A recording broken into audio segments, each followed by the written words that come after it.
What's up, everybody? So you know that we are mainly focused on getting out of this expensive state of New York. However, just in case you want to upgrade and you want to move to the land of famous people, we've got somebody special for you. This episode includes Alex, based out of Pleasant Hill, California, and he's going to share everything he has for us over in the Bay Area. Tune in. Introduce yourself. Guys, we are on episode number 5 of Moving Out Podcast. Thank you so much for joining us. We are back. Little hiatus real quick, but we came back with the best option if you are looking to move to a place that instead of saving a little cost of living, you are going to trade the cost of living for possibly a little bit of a nicer environment. So here today we have Alex Kodad, who is going to give us all the information about his town. Alex, I'll let you introduce yourself. Go right ahead. Anthony, thank you so much. Hope everybody's doing well. My name is Alex Kodad. I'm a real estate broker, owner, team leader in Northern California. I run a team of 6 agents, which I call my Navy SEALs team. And I think that's about it, right? Yeah, absolutely. And we cover the areas that we cover is in 30 minutes east of San Francisco. We cover cities of Pleasant Hill, Concord, Walnut Creek, Martinez, and the surrounding areas. And so far, we have over 300 5-star reviews online between Zillow, Yelp, and Google. Amazing. And, what is your favorite part of your town? Like, what is, like, if you bring somebody in from out of state, what's the first thing you have to show them? The Bay Bridge, the Golden Gate. Okay. You know, I mean, that's not in my town, but it's nearby. I mean, that's going to be one of them. And then the next one is going to be Napa Valley. But then locally where we're at, I mean, it's a great town. I mean, it's a small town.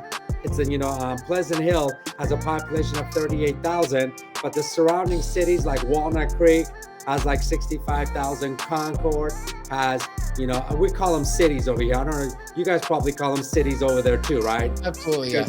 Some parts of the country, they call them towns. So, but yeah, I mean, it's very affluent area, very family oriented. And, but usually when people come out here, I usually take them to the city. But, out here we have Walnut Creek, which is right next door to us.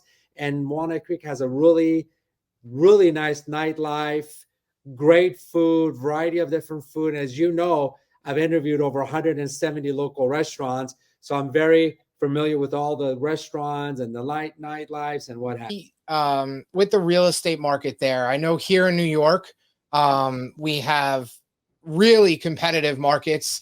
It's quite challenging to some extent, given the fact that there's low inventory. Is inventory low by you as well right now? Absolutely. Well, it is picking up now. I mean, we got a ton of listings right now, but compared to a few months ago, I mean, we were down to 1.2 months. I mean, it's very low, but it's picking up now. More inventory is coming on the market, especially with the rates going up. I think for all the sellers that were on the fence, that were thinking like, should I sell? Should I not sell? Now they're thinking, you know what? I think this is the time to sell. Yes. And just like New York, a lot of folks in California, because we've done so well with appreciation. And just in 2000, we had over 23% appreciation. And last year, at 21, we had about 19% appreciation. I mean, we've killed it. I mean, the value just keep going up. Now it's starting to stabilize a little bit. But yeah, I mean, there's just still not as much inventory, but more inventory is coming on the market. And one of the reasons why there's not so much inventory in California, the cost of building is really high. So it's not for the developers, it's not worth for them to build single family homes. So what they're doing is they're building these mixed use where you got downstairs, you got the condos, and then you got commercial building downstairs, and you got the condos on the second floor. Yeah. Interesting. That's you know what, I love that kind of setup. I think that it's a great use of space. I think it's good for people who like to kind of like, I mean, here we have Manhattan, which I think is an animal of its own. So people are really common, living above the place you can go shopping, et cetera. But then on the other side of it, here out on Long Island, it's very rural, right? So we drive everywhere you have to go. It's not really walking distance. And I always say that it would be a lot better. And they started this village revitalization program near us that started doing over some of the local villages and giving life to some of the main streets and some of the things that are taking place there, which, to be honest with you, is made a huge difference. And part of that was putting storefronts below living space, which really it helped out. And where we hinder the most here, Long Island's biggest issue is obviously our sewage infrastructure doesn't allow for expansion. So we are kind of like gridlocked in the way of being able to open things up in that manner. So, yeah. So what would you say are some of the hot houses? Like, what is unique to your area as far as housing goes compared to other parts of the country? What do you think is unique for you guys? Well, I mean, the weather. I mean, first of all, we have the best weather, I think. Like, I've traveled around the country. As you know, I do coaching, and I've traveled around the country. I've actually went to a lot of my students. I've actually traveled to their offices. From Midwest to the East Coast, up, down. The weather in California, I mean, we have it made here. We have the best weather in the world, I think. And Northern California, it's actually better than Southern California, that there's not as much pollution. But I mean, yeah, we do have traffic, but the weather is it's wonderful out here. I mean, we do have our own problems. We do have our own issues. I mean, we have a lot of, homeless in the last few years has gone up a lot. And probably one of the reasons why is, again, the weather is so nice, so, but yeah, we have a great weather, Yep. Yeah. If you gotta be homeless anywhere, you might as well be homeless in California. Actually, I've actually seen people in Hawaii that were homeless, Yeah. So they just love the weathers, Yeah. Yeah, absolutely. Absolutely. So what are the average, I know we were saying before we got on the call, that the average price of homes is certainly a little higher in your marketplace than my marketplace, which isn't necessarily a problem, but so that people are prepared before they call you to buy a house. What would you say the average price point of the home is, and what would the average house cost? So this is the thing in our city, in Pleasant Hill, the average price point is $960,000. Right next door, average price point in Concord is $825,000. And then right next door in Walnut Creek, the average price point is $1.4 million. And then you got an average price point in Alamo, $2.3 million. That's where I just bought a house. Like, literally, you can go from one city to another city and have a huge difference in average price point. And as you know, one of the biggest driving factors for valuation is schools, right? Better schools, home values go up, right? Like, two cities next to each other. Concord, like I said, it's in the low 800. Right next door, Pleasant Hill, it's almost $1 million. Interesting. Average price Interesting. point. And I'm talking about, a lot of these homes are 3-bedroom, 1-bath, 1,100 square feet, Anthony. We're not talking big homes. Like, you want a nice home, you want a 2,500 square feet home out here, you're paying $3-4 million. Amazing. And what are the taxes, the property taxes that come along with that? What are they? So property taxes in our state is 1.1. 1.1. So let's say if you bought a house for $1 million, it would be $11,000 a year, 1.1. Now, each city or each area has their own, what they call special tax assessment or Mello-Roos, right? And those could be anywhere between 0.25% or 0.5% on top of that 1.1%. Wow. Okay.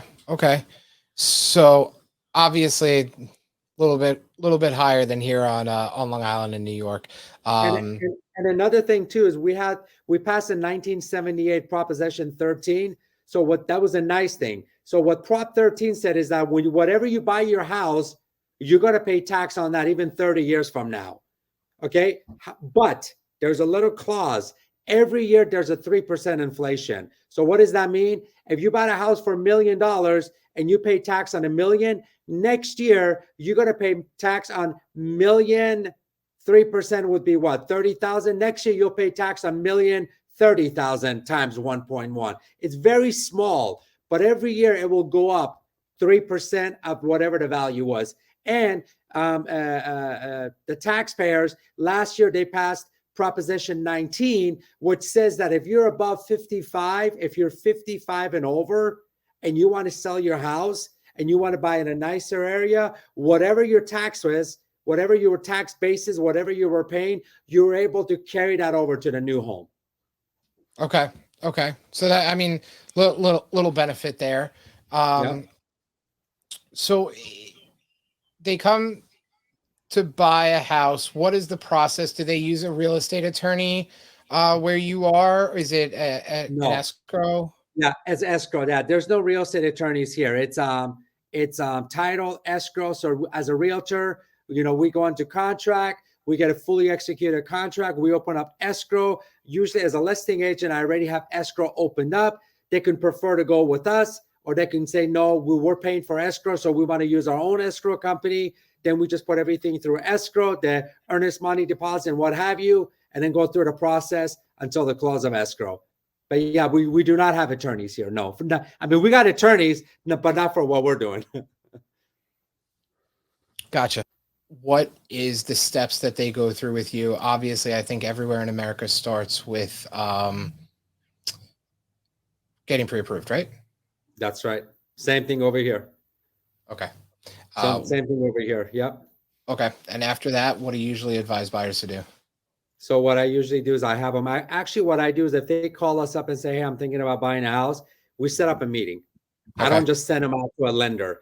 We set up a buyer consultation at the office. They come over here. We sit, and I it's kind of like an interview. I'm like, have you ever bought a house before? I need to know. If they bought a house, then they kind of know the process. But if they haven't bought a house, then I'm going to go through the whole process. But it's not just me. As you know, I work on a team.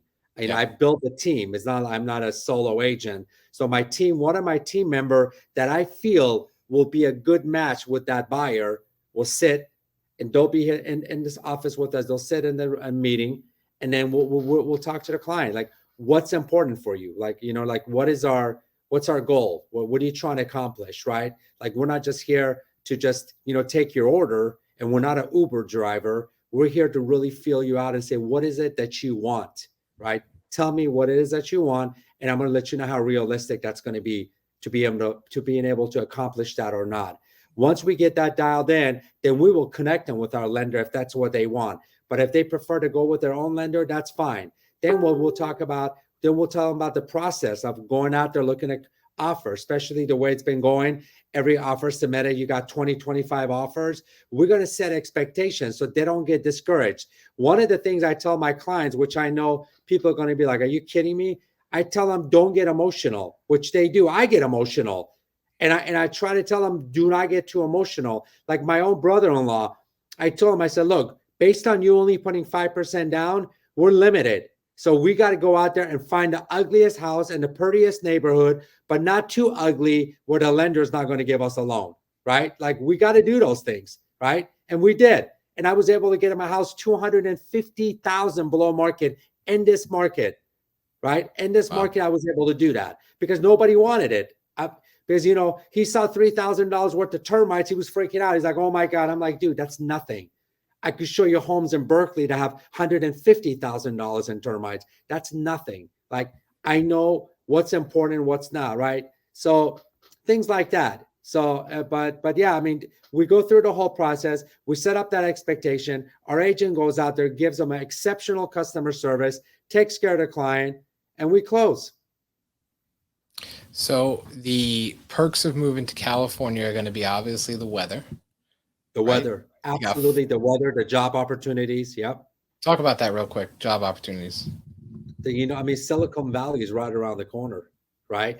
And as you know, and I know, like, what are we doing right now? This is all technology, right? The heart of technology is like right behind me, 1 hour away from you. When you come down here, I'm going to take you over there, right?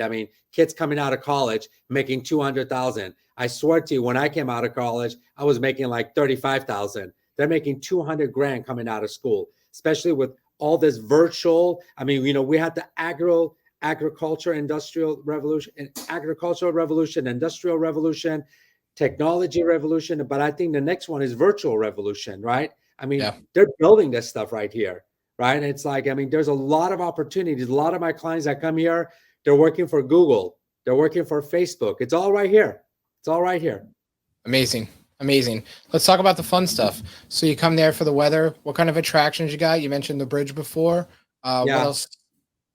So, I mean, you got a lot of attractions. Of course, you got San Francisco, you got Oakland, you got Napa Valley, which anyone that's in, winery, love wine. You got the surfing going on in Santa Cruz. I mean, there's just so many. There's so many things to do. And because of the weather, it's not like there's only certain time of the year. Majority of the time of the year, you're able to go out and enjoy these things. Like with me and my wife, we like to go to cities sometimes. We just go to San Francisco, right?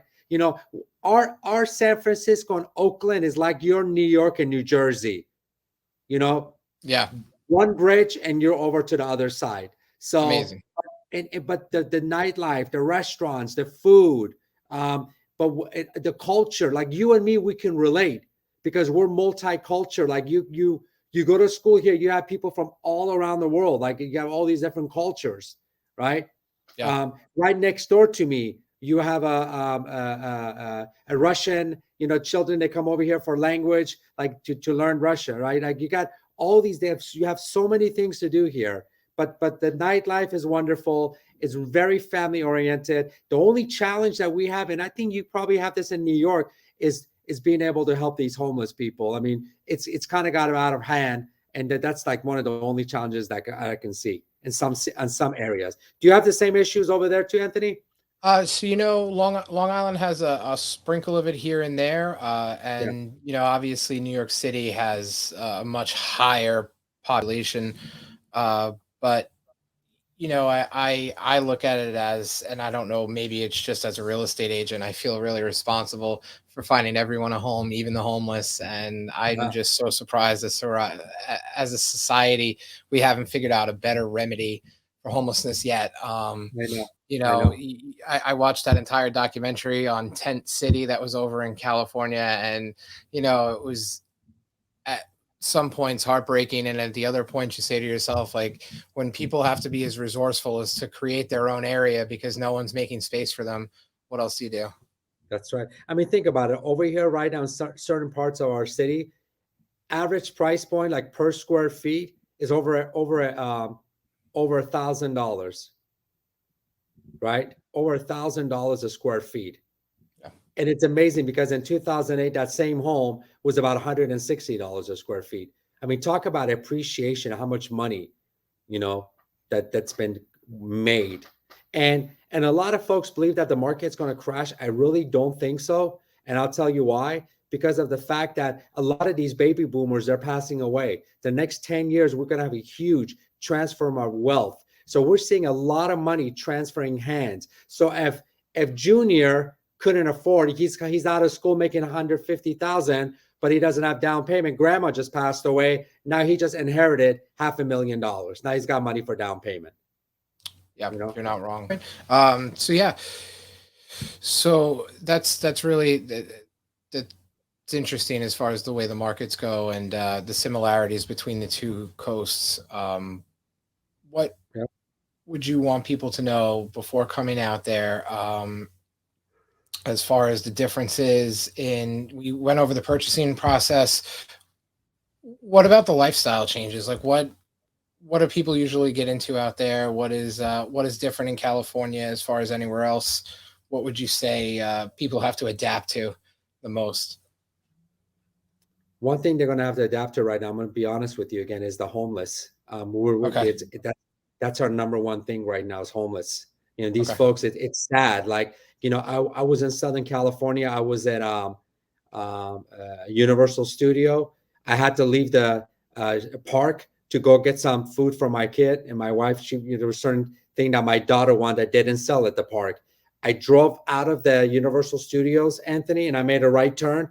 And I swear to God, there was 1 mile of nothing but tent and RVs of like homeless people. It was surreal. There was so many of them.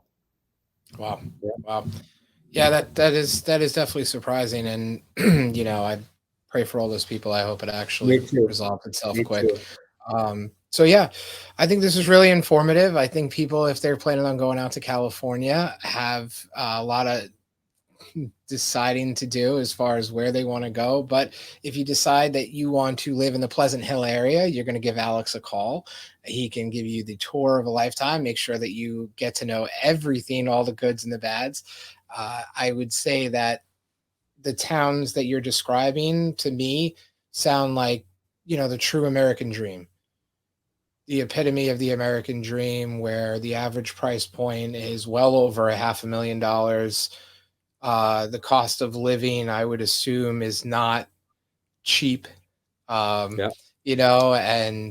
But the environment, I think, warrants the cost, right? Between the weather, your accessibility to all these major cities, which is incredible. I'd assume that you're a quick drive to probably some of the best beaches. You are. The beauty. I mean, LA has better beaches than up here, but what's beautiful here, it's you go to San Francisco, I mean, it's breathtaking. You go to Sausalito, San Francisco, I mean, the Golden Gate Bridge. You go, I mean, there's just so much to see. Alcatraz. You go, I mean, I've lived here for 40 years, and every time I go to the city, I still enjoy it, right? You got Napa Valley, you got Calistoga, this mineral water. You can go to this mud bath and sit in this mud bath. I mean, we have so much nature up here that you can take advantage of. And also the nightlife. You got the nightlife like Vegas, and you also got a ton of things to do in nature. Yep. Incredible. And Incredible. You can go to San Jose and check out all the Silicon Valley, Steve Jobs and all, Apple and it's all right here. Everything that we have right now is all made from San Jose. That's where it all started from. Incredible. Yeah, absolutely incredible. Alex, it was awesome having you on. I really appreciate it. Even with all the little technical hiccups we had tonight, I think that people got a lot of good information. And if you are looking for your dream home, people, keep that goal alive. Don't give up, and give Alex a call and give myself a call. I'll help move you from New York. Alex will be on the receiving end over there in California, and we will make sure that you find the dream home. So you want to give some of your Instagram handles and things like that out to people? Yeah, so it's alex.codedat. So just alex.codedat. Like on the screen, you see where it says alex.codedat. And then you could also, send me a friend request on Facebook. And then, and if you love food, and you're thinking about coming to Northern California, you want to know which restaurants to go to Facebook and then click on the little magnify glass and put in and around Pleasant Hill food and drink. I created a Facebook group right here. As I said in this desk right here 2 years ago, we have over 15,000 members, and there's all these recommendations and food and what I have. But go ahead and join that too. Guys, I'll put a link to that in the description below. So if you're watching this, go to the description below and you can find Alex's food and beverage page for in and around Pleasant Hill food and beverage. All right. So thank you so much for joining us again. This was episode 5 of Moving Out. Alex, you're the best. Thank you so much. And thanks to everyone watching. Thank you, buddy.